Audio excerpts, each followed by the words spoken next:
한국은 초동 대응은 부족한 면이 있지만 조기 추적, 조기 검사, 조기 치료로 이를 만회했다는 게 후루야의 평가다. 한국은 처음 코로나19에 대한 섣부른 조기 종식에 대한 기대가 감염의 확산으로 이어졌지만 이후 유연성을 발휘해 미흡했던 조기 대처를 만회했다는 것이다. 조기 추적, 조기 검사, 조기 치료를 기본으로 드라이브스루 등을 통해 대규모 검사를 실시하고 병상 부족 시 의료진의 판단에 따라 입원 좋지 않은 생활치료센터를 설치하는 등 유연하게 대처하면서 사태를 진정시키고 있다고 했다. 그러면서 세계보건기구도 한국의 대처 방식을 높이 평가하고 미국과 독일, 호주도 한국의 드라이브스루 방식을 도입했다고 소개했다. 마스크의 경우 품귀 현상이 빚어지고 있지만 이 역시 정부가 개입해 혼란을 최소화하면서 정부에 대한 국민의 신뢰도가 높다고 전했다. 후야는 일본과 미국 정부가 코로나19 관련 정보를 투명하게 공개하지 않고 있지만 특히 일본이 미국보다 더 심각한 수준이라고 강하게 비판했다. 먼저 일본은 코로나19 검사 건수가 적기 때문에 실제 감염자 수는 보고되는 것보다 훨씬 많을 것이라는 의견이 우세하다고 지적했다. 일본의 무역량이나 출입국자 수를 생각하면 실제로 감염자 수가 적다고 생각하기는 어렵다는 것이다.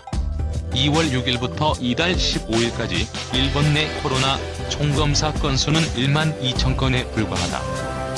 일본 정부는 검사 수를 하루 최대 7천 건 정도까지 늘릴 준비를 하고 있지만 하루에 2만 건의 검사를 실시해온 한국과 비교하면 절반 수준이라고 지적했다.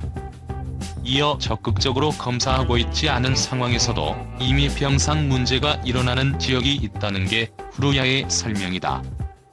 일본 정부는 코로나19를 지정전염병으로 분류했는데 이 경우 감염 지정 의료기관에서 대응해야 한다.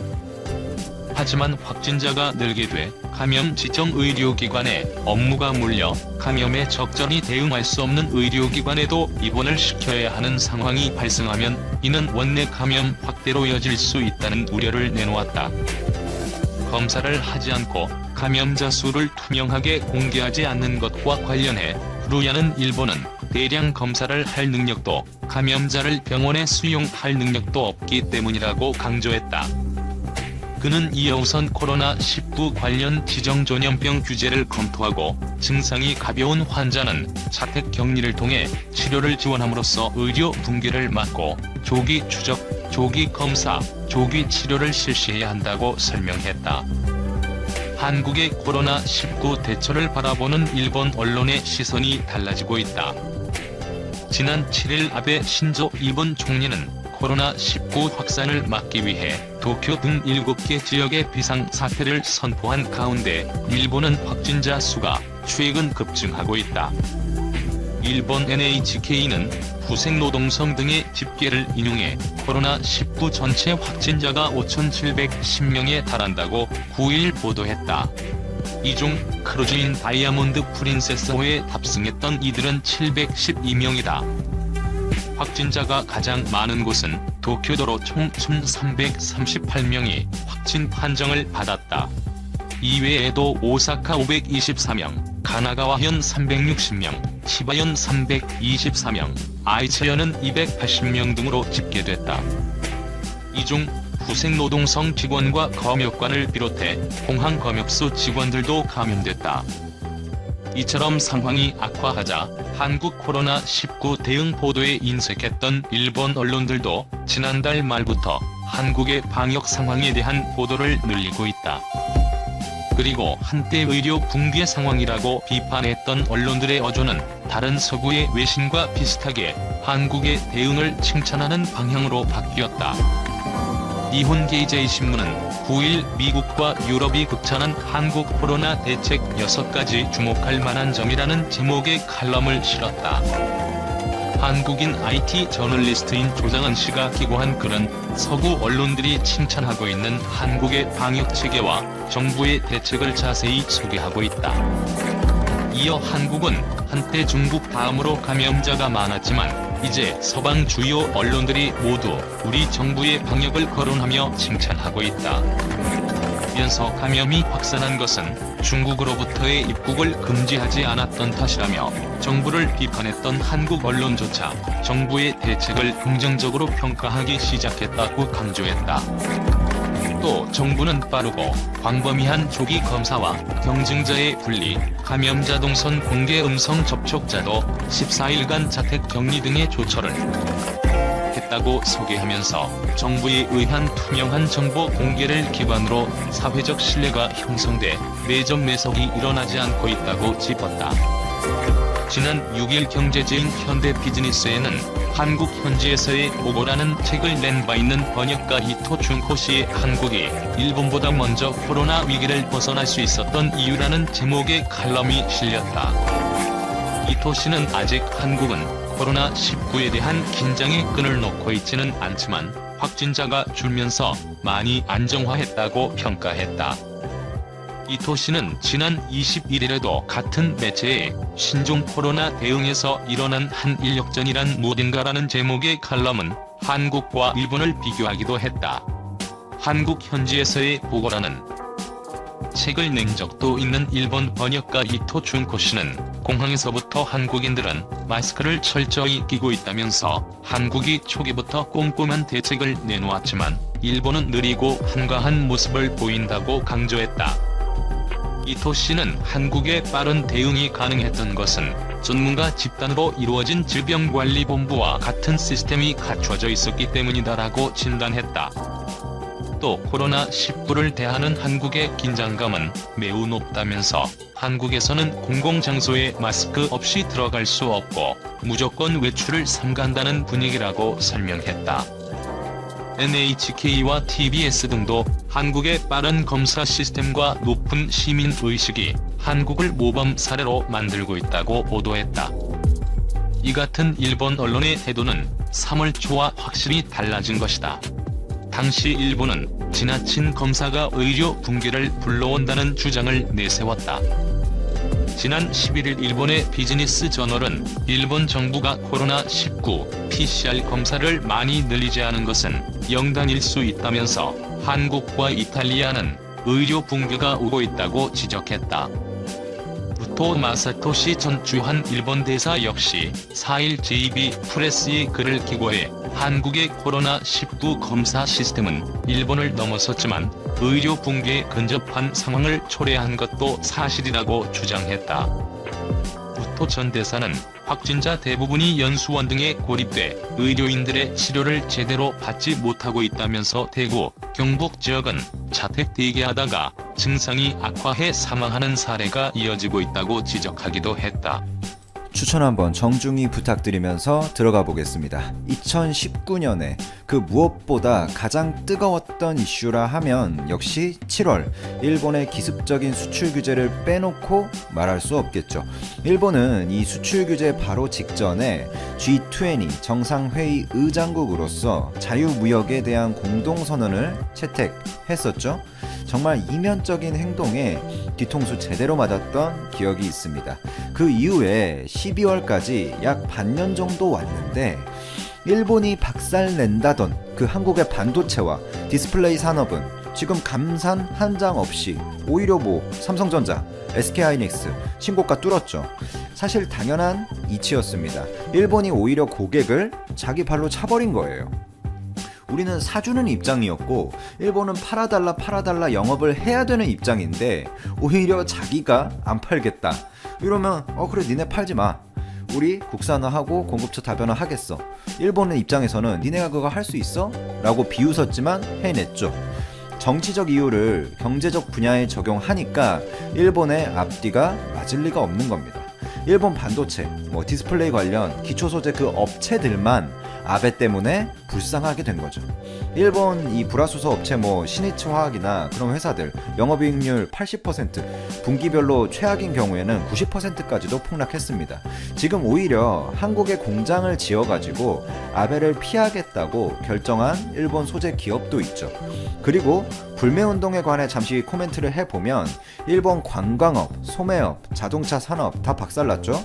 불매운동 7월 초기만 해도 일본에선 이러다 말겠지 뭐 요런 시각들이 많았습니다. 지난 7월 11일 유니클로 일본 본사에 그 패스트 리테일링의 오카자키 그 타케시 CFO가 말을 했었죠. 한국에서 일어나고 있는 일제 불매운동이 매출에 일정한 영향을 미치고 있는 건 사실이지만 뭐 장기적으로 매출에 영향을 줄 만큼 오래가진 않을 것이다 라고 우리의 불매운동을 좀 폄하했었습니다. 오카자키 CFO가 우리는 정치적 상황에 휘둘리지 않고 한국에 뿌리 내린 것을 조용히 지켜갈 것이다 뭐 이런 말을 했어요. 그리고 대표적으로 구로다라는 애가 있었는데 논설위원인데 불매운동이 실제 행동보다는 인터넷에서 나타나는 반일 성향의 기반에 나타나는 경향이 있다. 남몰래 뒤에서 결의하는 게 아니라 주변에 난 지금 불매운동을 하고 있다라고 선전하고 싶어 한다고 우리의 불매운동을 폄하하는 발언을 이어갔습니다. 근데 이게 뭐 걔네들의 예측에 맞은 게 아니라 이 같은 어떤 뉴스들이 퍼졌고 한국 소비자들이 더 이제 감정적으로 또 이제 화가 나고 하니까 더 이 불매운동이 전혀 멈추지 않고 꾸준하게 이어지고 더욱 올라갔어요.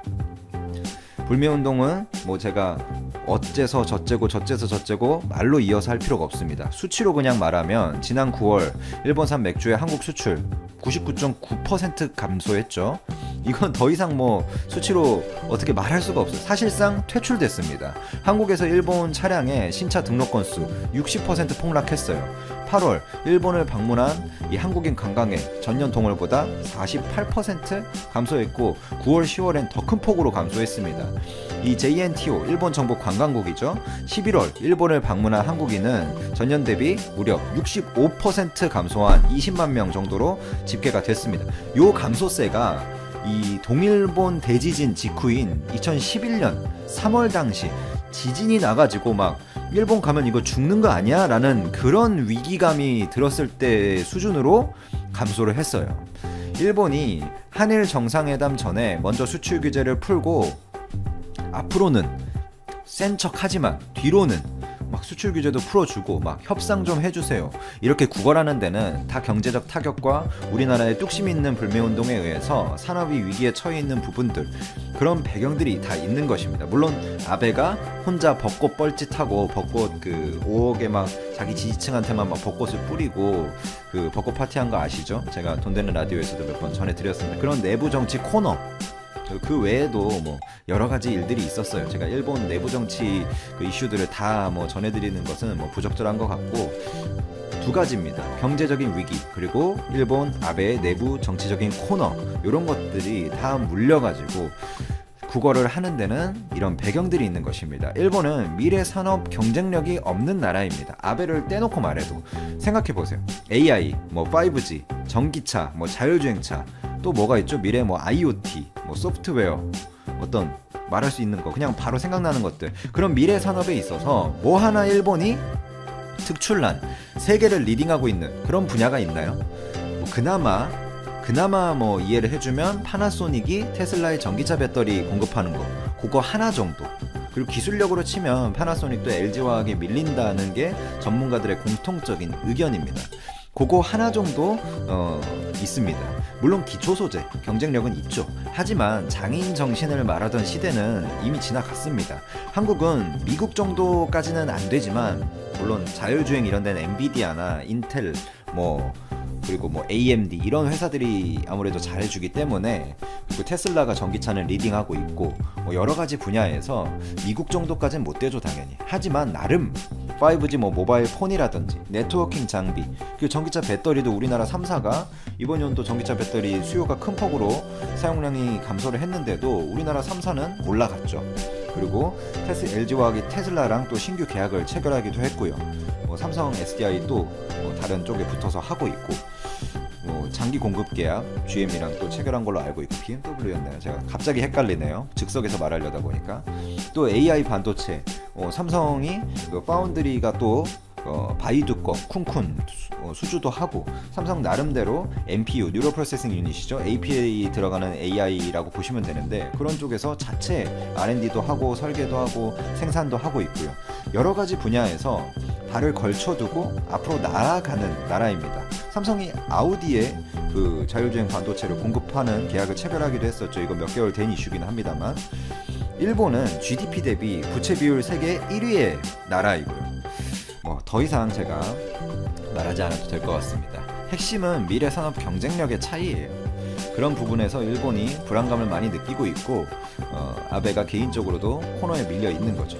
이 정도로 이번 연도 최대의 이슈였던 이 한일 경제 전쟁 이슈에 대한 코멘트 정도 해봤습니다. 내년에 또 이거는 이어지는 이슈이기 때문에 내년 또 새로운 소식들 떠오르면 신속하고 간결하게 전해드리도록 노력하겠습니다. 감사합니다.